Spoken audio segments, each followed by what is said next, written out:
Eala blows chance to advance, loses in semis at ASB Classic. Manila, Philippines. Eala blew a golden opportunity to reach the ASB Classic Women's Singles Final on Saturday in Auckland, New Zealand. Riding high after pulling off a stunning opening set comeback, Eala was serving for the match, but only to cough up a 5-3 advantage in a 7-5, 5-7, 4-6 loss to China's Wang Xinyu. Eala bucked a poor start, rallying from a 1-5 deficit to take the first set.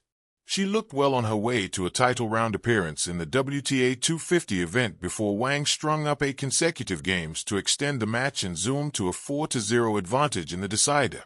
The 20-year-old Eala received a medical timeout, trailing 0-3 in the third set.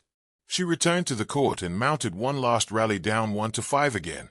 Unfortunately for the Filipino rising star, Wang stayed composed this time and held on to set up a final date with either Elena Svitolina of Ukraine or Eva Jovic of the United States. Wang, who was once ranked as high as number 32 in the world back in October 2023, delivered 6 aces in the second set alone. It's been a hectic ASB Classic campaign for Eala, who also made the double semifinal with Jovic. The two, however, faltered against the third-seeded Chinese pair of Yifan Xu and Zhao Xianyang, 5-7, 3-6, on Friday. Eala was on a roll heading into her duel with Wang after a quarterfinal sweep over Poland's Magda Linette in the quarterfinal also on Friday. Eala blows chance to advance, loses in semis at the ASB Classic. The stadium lights in Auckland glowed like patient stars, watching from above as history hesitated at the edge of possibility. The court was blue, pristine, unforgiving. Every line was final. Every bounce told the truth. Eala stood at the baseline with her racket resting lightly in her hand, shoulders rising and falling with breath she had learned to control since childhood. This was not just a semifinal. It was a moment suspended between who she had been and who she might become. The ASB Classic had already whispered her name into unfamiliar corners of the tennis world. Each one had felt like a door opening, first cautiously, then wider, until suddenly she was standing in a place few from her part of the world had reached. The semifinals. A chance at the final. A chance to announce herself not as a promise, but as a presence. And yet, tennis is a cruel storyteller. It builds hope carefully, only to test how much disappointment the heart can carry. From the first rally, the match unfolded like a tightrope walk. Long exchanges, sharp angles, shots that kissed the baseline as if unsure whether to stay in or drift away. Alex moved with the familiar blend of grace and grit that had defined her rise. Quick feet, fearless forehand, eyes locked forward even when pressure pressed hard against her chest. But pressure, unlike an opponent, cannot be seen across the net. It crept in during the crucial points. A fraction of hesitation before a second serve. A forehand struck a centimeter late. A ball that sailed just long when the opening was there. These were not mistakes born of weakness, but of wanting too much, of knowing how close the finish line was. The crowd felt it too. Each missed opportunity drew a collective inhale, a hush thick with anticipation and regret. This was the moment, everyone thought. This was where it could turn. But the turning never came. Her opponent sensed it, the slight tightening, the growing urgency.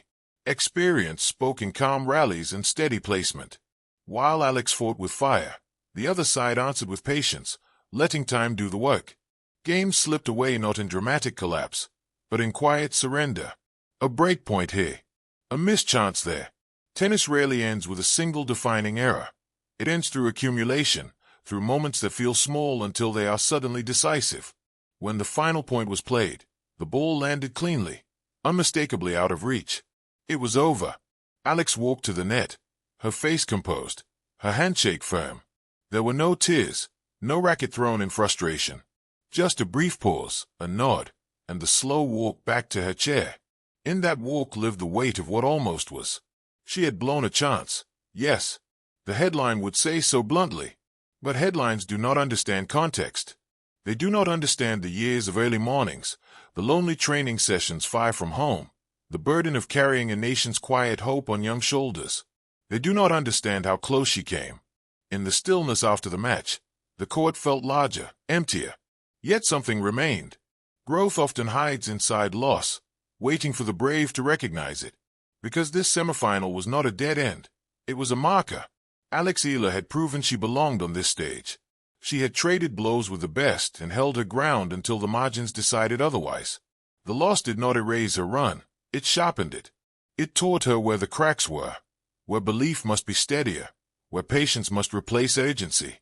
Every champion's story contains matches like this, matches that sting long after the scoreboard fades. Matches replayed in the mind at night, not to torture, but to teach. As she packed her bag and left the court, the lights dimmed behind her. The crowd applauded, not out of pity, but recognition. They had witnessed something unfinished, something still forming. The ASB Classic semifinal would be remembered as the match she didn't win. But perhaps, years from now, it will be remembered as the match she needed to lose. Because sometimes progress is not measured by trophies lifted, but by resilience earned. Sometimes the door doesn't open, not because you're unworthy, but because you're being prepared for a bigger one. Eala walked away from the court without a finals berth, but she carried something else with her, proof that she was close, painfully close. And in tennis, as in life, closeness is often the final lesson before arrival.